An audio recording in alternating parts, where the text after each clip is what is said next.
Ora bem, vamos então olhar para os critérios de tomada de decisão.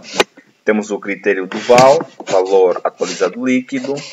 Temos o critério da TIR, taxa interna de rendibilidade. Temos então o critério do índice de rendibilidade. Ou seja, o critério do VAL nos remete em 3 cenários: VAL maior que 0, VAL menor que 0 e VAL igual a 0. Quando o VAL for maior que 0, significa que o projeto é viável porque cria riqueza, digamos, para os investidores. Quando o VAL for menor que 0, significa que, portanto, rejeita-se o projeto porque não cria riqueza. No primeiro caso, significa que você investe 1 milhão e depois tens um valor acima de 1 milhão. Segundo caso, você investe, por exemplo, 1 milhão e no final tens menos de 1 milhão, ou seja, você perde dinheiro.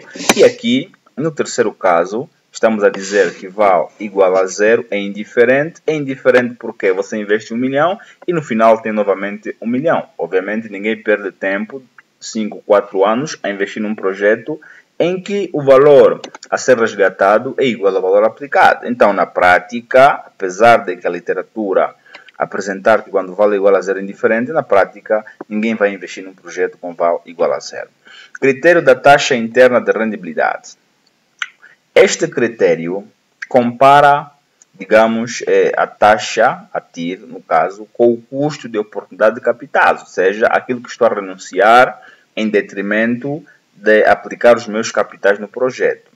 Se as outras aplicações rendem, por exemplo, 12% e o meu projeto está a render 14%, obviamente que mais vale a pena investir em 14 do que investir em 12. No fundo, eu vou aceitar projetos quando a TIR for maior que o custo de oportunidade de capital. Então, aceita-se o projeto.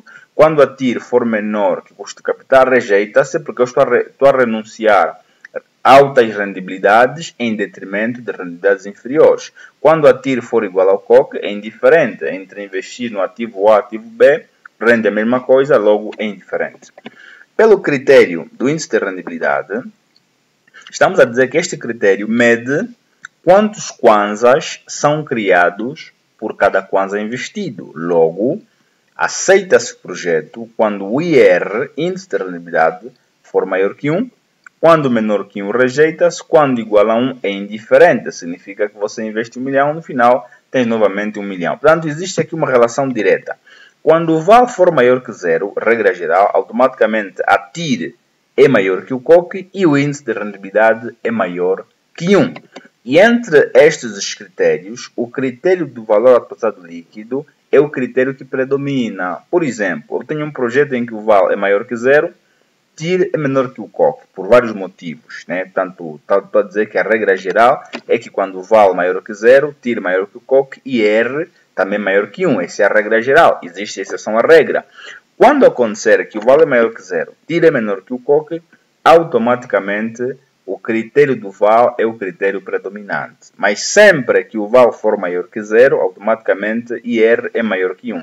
Sempre que o VAL for menor que 0, automaticamente IR é menor que 1. E sempre que o VAL for igual a 0, automaticamente IR vai ser igual, tanto a 1. Ora bem, então, feito isso, vamos então aqui fazer uma apresentação de uma informação que já partilhamos com os colegas. Nesta informação, o que é que nós temos? É um exemplo de resumo executivo. Portanto, resumo executivo, no fundo, é fazer menção da empresa, qual é o valor do investimento, o investimento está avaliado a quanto, este valor que está no mapa de investimento, qual é, digamos, o capital a ser solicitado ao banco, o projeto recupera o capital no prazo de quanto tempo, como é que se vai pagar. No fundo, portanto, é fazer aqui uma apresentação geral daquilo que é efetivamente projeto, portanto, resultados líquidos, qual é o COC utilizado, qual é o valor líquido. E depois temos também aqui um exemplo de tomar decisão. Por exemplo, critério do VAL, valor atualizado líquido. Na perspectiva do projeto, valor atualizado líquido, há uma taxa de atualização de 26%, COC, num período correspondente a 7 anos, é positivo de 7 anos, é o horizonte temporal do projeto, é positivo no valor de tal, valor de tal. Temos então aqui, o VAL está lá, o que é que isso significa? Análise pelo critério da TIR, taxa de rentabilidade, vamos comparar a TIR com o COC, o investimento em ativos reais é mais lucrativo, no fundo é uma forma de interpretar. E a seguir temos então aqui o critério do período de recuperação do investimento, ou seja, o período de recuperação do investimento dita em que momento o projeto vai recuperar o capital investido. Por outro lado, temos então aqui uma análise de sensibilidade. Na sensibilidade estamos a dizer o quê? Por exemplo, o nosso preço é 30. Se o preço passar para 20, qual é o impacto a nível do VAL, a nível da TIR, a nível do período de recuperação? Então, podemos fazer isso. Por exemplo, nós aqui estamos a simular, né, em média, os preços poderão variar acima de 30%, ou seja, os preços podem variar 30 para mais ou 30 para menos. Desta análise de sensibilidade, o que é que resulta? Se o preço variar 30%, o cenário normal, estamos a dizer que é o cenário base, o preço normal, estamos a dizer o quê? Portanto, o preço normal, só que aqui estamos a utilizar a taxa de juros, a taxa de juros. Se a taxa de juros for de 24%, o VAL é positivo, tira maior que o COC, aceita-se o projeto. Se a taxa de juros for para 20%, ou de para 20%, obviamente que o VAL vai ser mais positivo ainda. O COC também é menor, mais menor ainda que, digamos, a TIR e aceita-se o projeto. Cenário pessimista, VAL menor que zero. Se a taxa de juros passar para 30%, então o VAL vai ser menor que zero, TIR menor que o COC, logo rejeita-se o projeto. Podemos assumir, por exemplo, preço 40. Preço inicial, cenário normal. Cenário otimista, estamos a dizer o quê? Que o preço aumenta. Logo, se o preço passar para 45, qual é o impacto no VAL? Cenário pessimista, o preço diminui, ou seja, se o preço base for 40, eu assumi cenário otimista 50, aumentou 10, então o cenário pessimista também vai reduzir 10. E vou fazer análise a nível, digamos, do critério do VAL, podia fazer a nível da TIR, a nível do período de recuperação. Outra informação fundamental, exemplo de uma conclusão, tem que ter conclusão, conclusões, projeto agropecuário, enquadra-se no âmbito da expansão do negócio, não sei o quê, falar um pouco também da TIR, de recuperação, um pouco dos impostos. No fundo, uma redação tanto que puder, né? Portanto, no fundo, é fazer uma abordagem, digamos, conclusiva do projeto, efeitos, valor acrescentado bruto, vai criar emprego, vai reduzir as importações, portanto, no fundo, é um efeito positivo para a economia.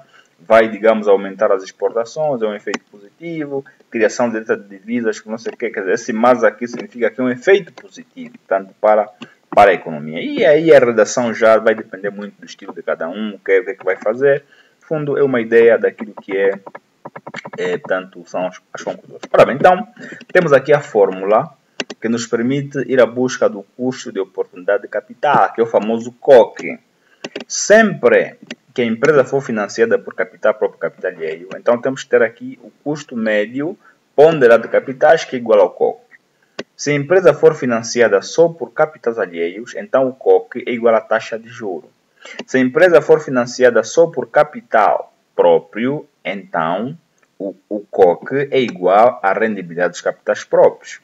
COC vai ser igual a quê?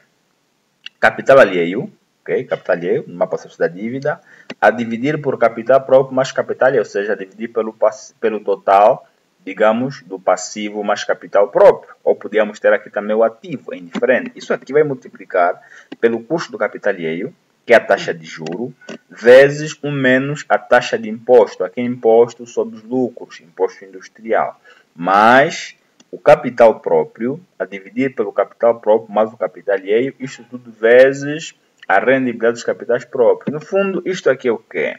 É a estrutura de capital, ou seja, aqui é o peso dos capitais alheios sobre o capital total, e aqui é o peso dos capitais próprios também sobre os capitais, digamos, totais. Isto aqui, portanto, é a legenda desta informação. Agora, a rendibilidade do capital próprio, esta aqui, KCP, vem de onde? Vem daqui, do CAPM.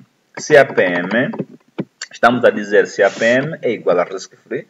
Risco free, estamos a falar taxa de juro das obrigações do Tesouro. Portanto, isto aqui tira-se aonde? Tira-se na página do BNA, tira-se, digamos, no portal do investidor, na Bolsa de Valores Bodiva, mas o beta, este beta é o nível de risco associado à variação da rendibilidade da empresa face à rendibilidade do mercado. Este beta pode-se ir na Google e ver beta do setor. Por exemplo, o teu setor é o setor farmacêutico. Vai na Google, beta setor farmacêutico, encontras o beta. Só que este beta provavelmente poderá ser encontrado, não é da realidade angolana, porque podia ser, por exemplo, beta do setor farmacêutico em Angola. Aí sim, Agora, a nossa bolsa de valores, como não funciona como tal, nós temos algum problema a nível do beta, temos algum problema a nível da rendibilidade de mercado, porque este aqui é o índice de bolsa, a nossa bolsa de valores só tem obrigações de tesouro e bilhete de tesouro, ainda não tem ações, nem obrigações, nem outros títulos a serem negociados, logo, essa informação não conseguimos. Então, o que é que a gente assume?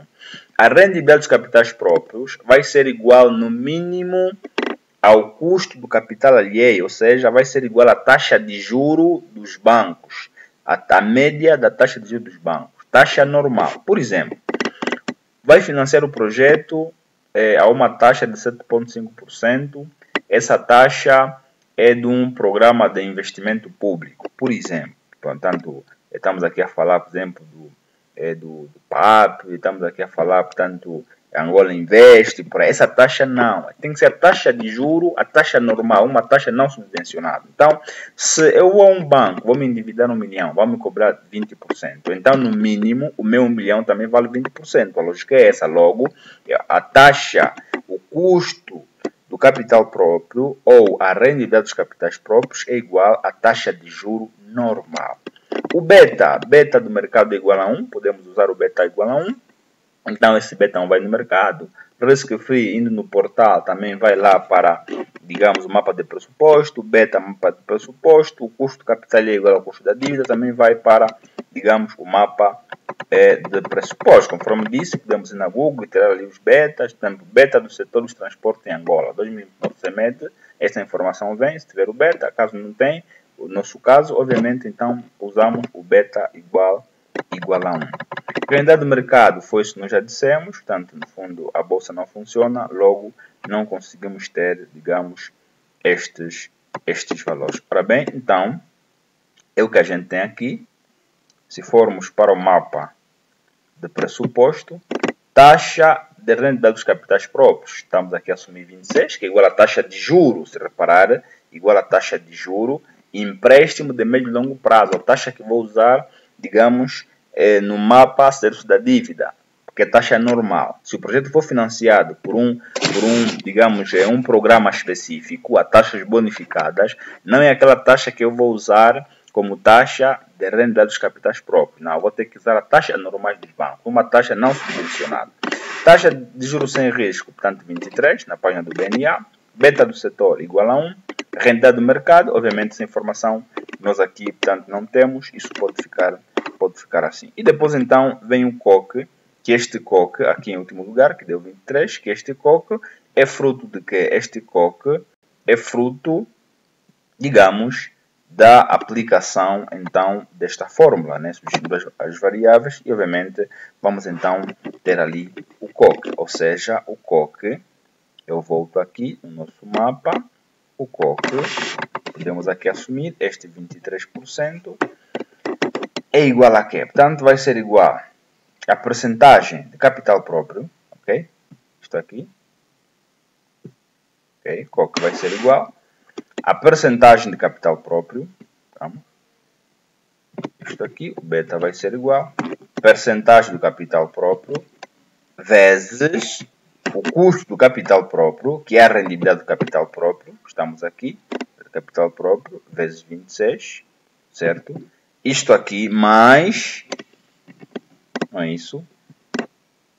O peso do capital alheio, estamos aqui, sempre no ano base, vezes, abrimos parênteses, 1 menos a taxa de imposto, imposto industrial, estamos aqui, 25%, podemos fechar o parêntese, e tudo isso vezes o custo do capital alheio, que é a taxa de juro do empréstimo de médio e longo prazo. Estamos aqui, então damos ali um Enter e temos aqui o nosso 26. Portanto, é esta abordagem. Agora, aqui nos mapas principais, onde temos aqui o COC, então o que a gente faz? COC é igual, certo?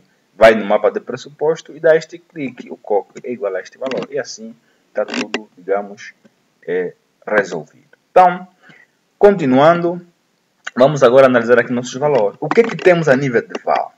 O VAL, estamos a falar em 27 milhões, é maior que zero. Se é maior que zero, então aceita-se o projeto, conforme vimos.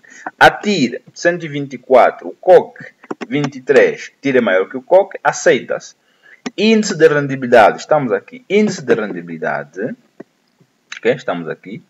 Índice de rendibilidade é igual, ok? Vai ser igual ao VA, ok? Podemos assim assumir, ou podemos utilizar o VAL, o VA, ou podemos utilizar o VA. Então, para ser mais rápido, podemos assumir é igual ao VA, ok? A dividir pelo investimento. Só que o investimento ali está negativo, então a dividir por menos investimento. Investimento estamos aqui. Cash flow no ano 0, damos aqui o clique. Então, damos aqui o clique. O índice de rentabilidade é igual a quanto? O índice de rentabilidade é igual a 2,82. 2,82 menos 1 fica 1,82. Significa o quê? Que por cada kwanza investido, temos um ganho de 1,2. Vamos supor que o índice fosse igual a 3. 3 menos 1, 2. Por cada kwanza investido, eu ganho 2 kwanzas. Índice igual a 10. 10 menos 1, 9. Por cada kwanza investido, eu ganho 9 kwanzas. Então, está aqui a interpretação. A seguir, vamos então para o período de recuperação, ou seja, saber em que momento o projeto recupera o capital investido. Quando é que analisamos? Aqui na última coluna. Vamos identificar qual é o último cash flow atualizado, acumulado negativo. Obviamente está aqui. A seguir já vem positivo. Se já vem positivo, estamos então a dizer que o projeto começa a recuperar no ano 0. Então não faz um ano. Qual é o cálculo que se faz? Período de recuperação. Aqui não temos 2 anos. Aqui vamos meter, portanto, 0. O nível de anos é 0. Precisamos saber, portanto, quantos meses. O que é que fazemos? Número de meses vai ser igual a este valor aqui. Só que tem que ser positivo. Então, vai ser igual a menos este valor.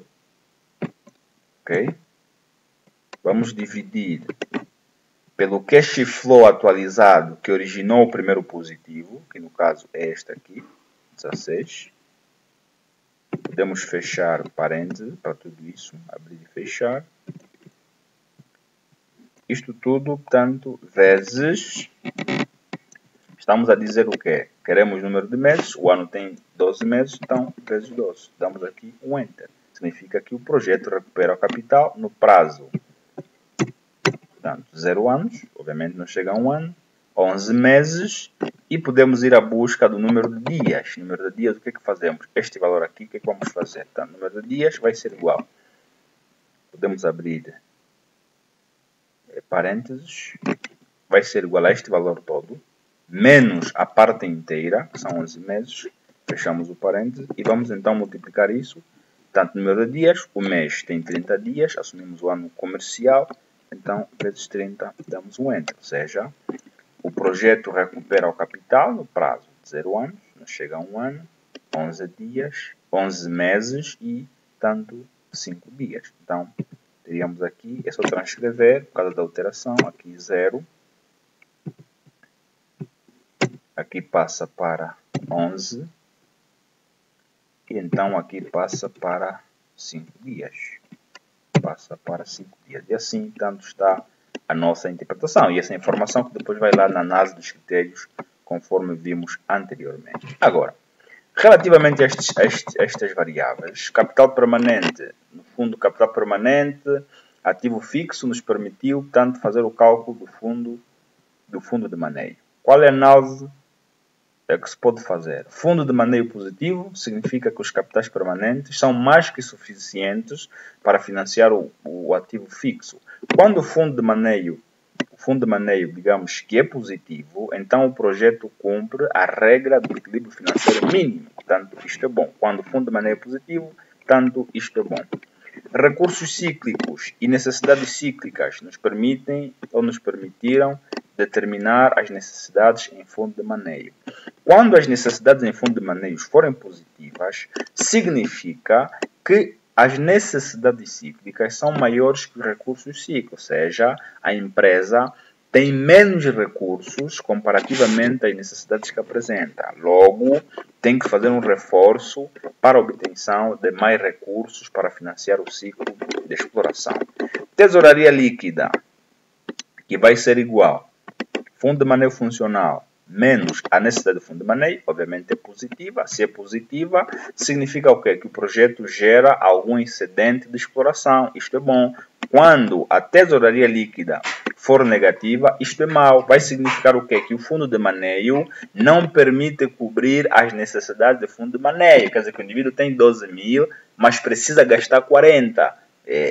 Vai dar negativo. Neste caso, o fundo de maneio é maior que a necessidade de fundo de maneio, logo, tesouraria líquida positiva é bom. O indivíduo tem 10 mil, só precisa gastar 5, então a empresa está em bom caminho. Rendibilidade dos capitais próprios. Primeiro ano, estamos a falar em 68, deixa eu só meter aqui em percentual, 68, depois passa para 41, e depois passa para 30. Estamos a dizer o quê? Que os capitais próprios primeiro ano estão a render 68%, ano seguinte 41% e tanto ano seguinte 30%. Ou seja, a rendibilidade dos capitais próprios é decrescente. Quando a rendibilidade dos capitais próprios for igual a zero, significa que os capitais próprios tanto não rendem nada. Obviamente, você investe 1 milhão, no final tem novamente o quê? Tem novamente 1 milhão. Agora, estamos a dizer que se eu investir 1 milhão, quanto é que eu tenho de ganho adicional? Tenho 68% no primeiro ano. Quanto é que eu tenho de ganho adicional no ano seguinte? Tenho 41% no ano seguinte. Ou seja, ela está decrescente, ela é função, digamos, dos resultados líquidos a dividir pelos capitais próprios. Por que ela decresce? Ela decresce porque os resultados líquidos, comparativamente ao capital próprio, o capital próprio provavelmente possa estar a aumentar e o resultado líquido tanto estar a diminuir ou estar a aumentar numa proporção, digamos, não equitativa. Outra situação aqui que podemos abordar, portanto, aqui só para referenciar que o facto dela estar a reduzir não significa dizer já que de antemão que é mau, não, porque se o resultado, o capital próprio aumenta numa proporção muito elevada e o resultado líquido aumenta, mas numa proporção não muito elevada, isso vai conduzir a quê? Portanto, vai conduzir a rendibilidade dos capitais próprios, portanto, um pouco decrescente. Vamos então para a rendibilidade operacional das vendas. Ok? Podemos também meter estes valores todos em percentagem para facilitar a análise. Ora bem, estamos a dizer o quê? Rendibilidade operacional das vendas 49 é constante. Estamos a dizer por cada venda realizada temos um ganho adicional de 49%, ou seja, eu vendo de 100. Esta venda de 100, a nível operacional, estou a ganhar quanto? 49%. Quer dizer que eu terei 100 mais 49, 149, portanto, em todos os anos. A rendibilidade líquida das vendas, que é resultado líquido a dividir pelas vendas, significa o quê? Por cada venda realizada, eu tenho um ganho líquido de 34% no primeiro ano, 35% no segundo ano, 35% no terceiro ano, sucessivamente. A rendibilidade operacional do ativo. Por cada kwanza investido no ativo, quanto é que eu ganho?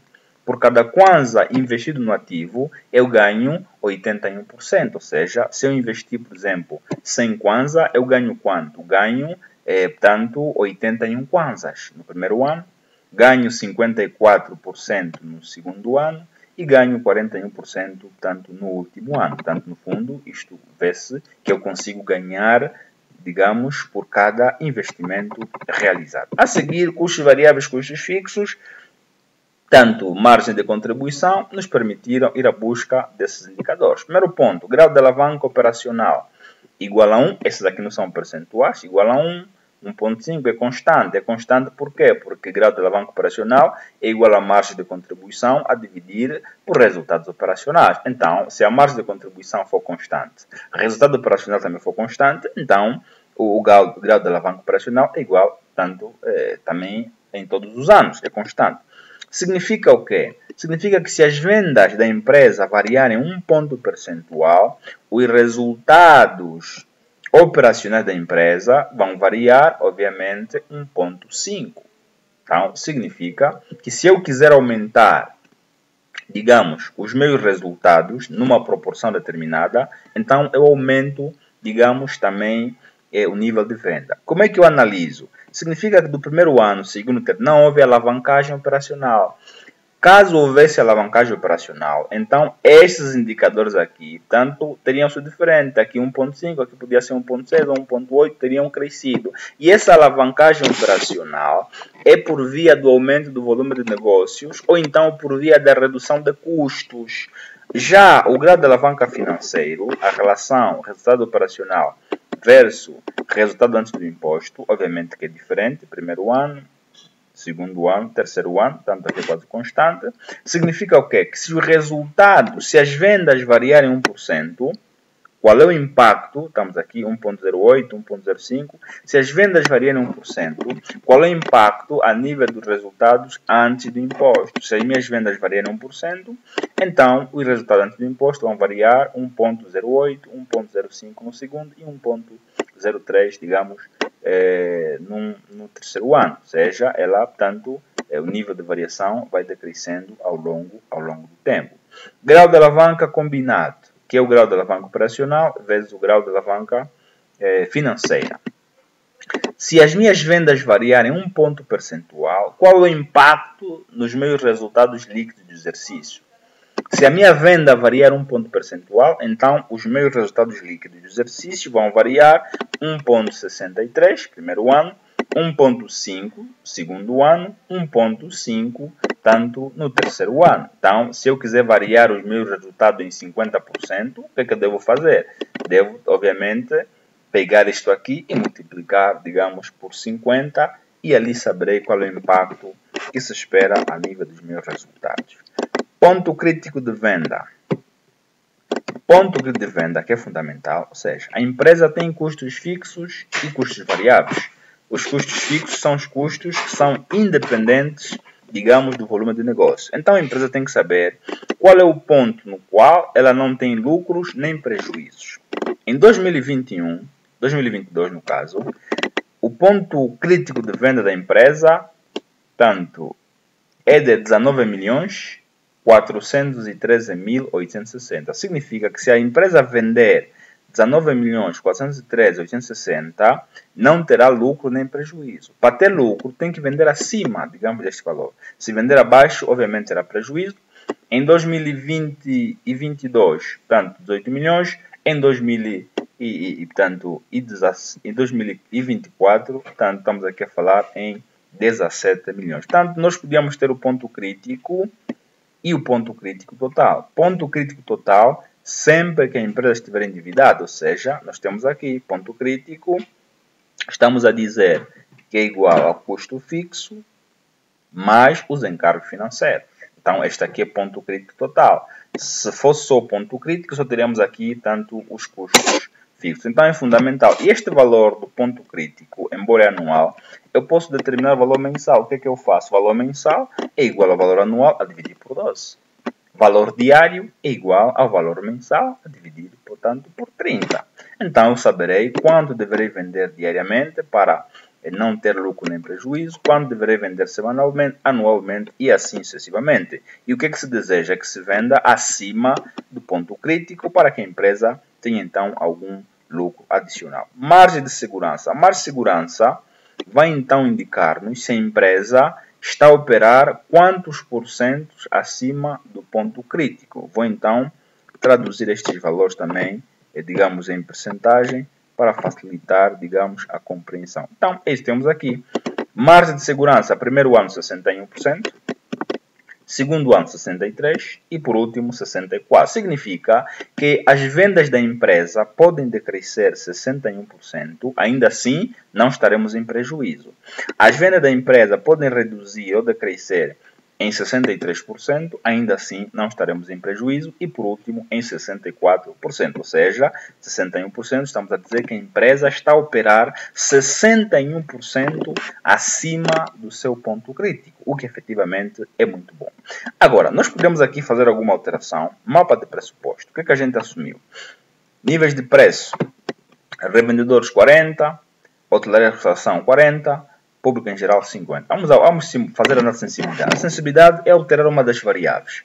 Podemos aqui simular. Se o preço para o público em geral passar, por exemplo, para 30 ou para 40, por exemplo, passa para 40, aqui vem 40, aqui também 40, Revendedor, vamos supor que passa para 30.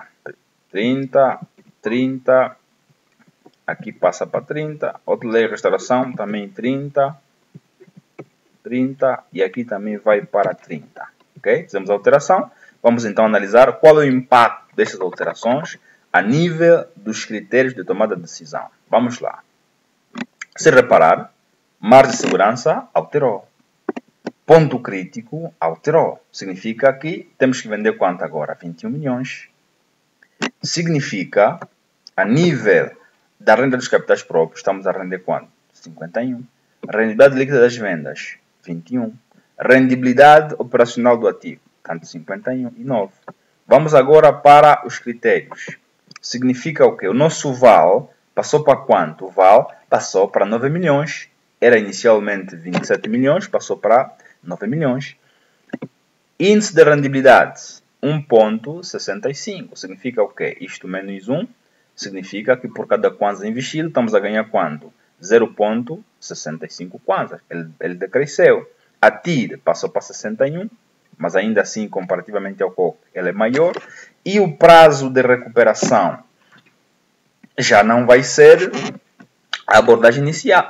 O último cash flow atualizado acumulado está aqui no primeiro ano. Quer dizer que o projeto começa a recuperar o capital no primeiro ano. Então, eu vou ter aqui um ano. Preciso número de meses. Número de meses vai ser igual a quê? Vai ser igual, eu abro parênteses, ok? Vai ser igual a este valor. Como é negativo, eu ponho negativo.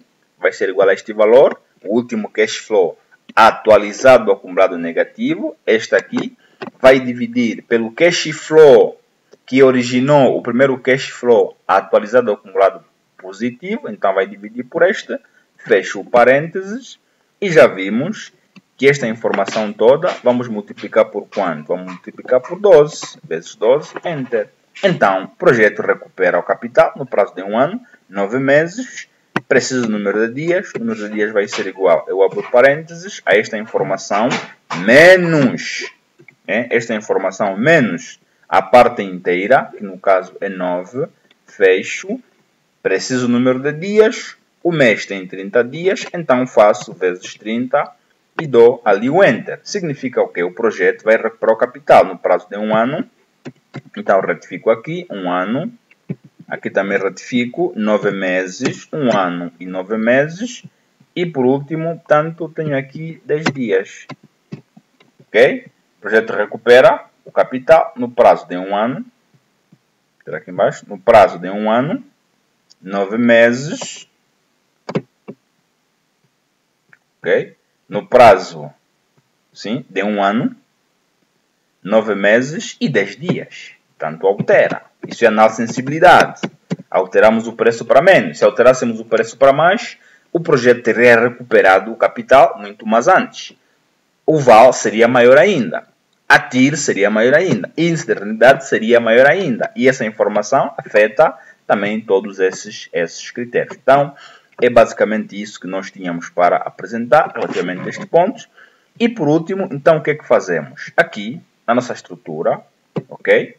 Essa estrutura, eu elaborei o projeto, fiz tudo isso que a gente foi vendo. O que é que eu faço? Tenho uma capa do projeto, a ficha técnica, que nós já vimos o que é que vai na ficha técnica. Eu faço um índice do projeto, o índice, o que é que vai ser, onde é que está a missão, onde é que está, não sei o que. Um índice conforme uma monografia, um trabalho qualquer.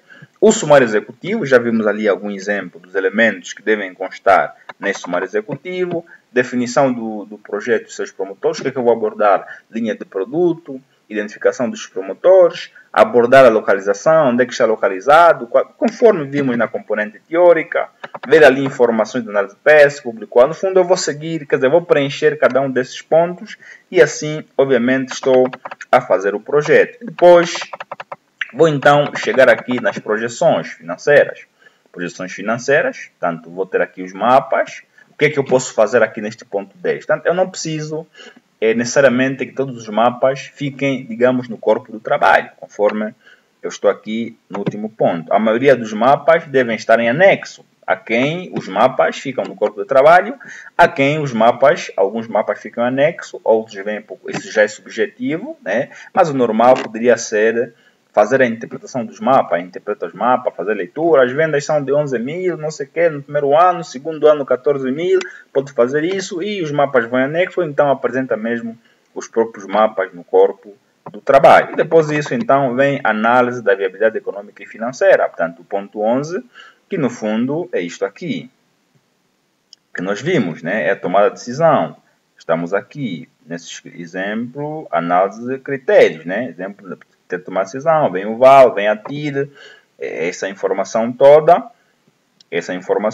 que o colega vai ali fazer, pode falar um pouco do fundo de maneio, aquela interpretação que nós vimos, necessidade de fundo de maneio, rendibilidade das operações das vendas, capital próprio, o risco, aqui estamos a falar de quê? Estamos a falar do GAU, do GAC, do GAF, estamos a falar do ponto de venda, a margem de segurança, aquela interpretaçãozinha, e, portanto, no fundo, este ponto 12 está ligado ao ponto 11, né? Viabilidade, portanto, estas informações, aqui os critérios, e na sensibilidade. Na sensibilidade, no fundo, é se o preço variar, qual é o impacto a nível do VAL, da TIR e do payback? Payback é período de recuperação. E aqui também poderíamos incorporar o índice de rendibilidade, ou seja, eu vou voltar a escrever esses critérios aqui. Primeiro vou dizer qual é a variável objeto na sensibilidade, ou seja, estamos a dizer o quê? Esta informação que nos apresentamos na sensibilidade está aqui. Okay? É basicamente isso. É isso que nós fizemos. Rejeita-se, aceita-se. Então saberei em que nível rejeita-se, em que nível aceita-se, digamos, o projeto. Por último, então eu faço uma análise SWOT. Análise SWOT é fazer o quê? Identificar quais são os pontos fortes do projeto, quais são os pontos fracos do projeto, quais são as oportunidades do projeto e quais são então as ameaças, digamos, do projeto. E após isso, então, identificadas as oportunidades, as ameaças, pontos fracos e pontos fortes, o que é que eu faço? Para os pontos fracos, vou definir algumas alternativas ou estratégias para mitigar os pontos fracos, os efeitos dos pontos fracos sobre a empresa. Aquilo que forem ameaças, eu tenho que definir estratégia para mitigar essas ameaças. E no final, então, eu apresento, digamos, as conclusões do projeto. Eu apresento as conclusões e assim o projeto, digamos, está feito. Então, terminamos assim com a nossa formação. Conforme nós dissemos, os colegas vão fazer um trabalho e esse trabalho vai ser determinante para a emissão, digamos, do certificado. Eu vou depois partilhar ali no grupo do WhatsApp o trabalho para que os colegas comecem a fazê-lo e vão remeter e será então objeto de avaliação para tanto a emissão do certificado. E esse trabalho, no fundo, vão preencher todos esses pontos em função aos dados que vamos então entregar. Sendo assim, tanto, muito obrigado e estamos juntos.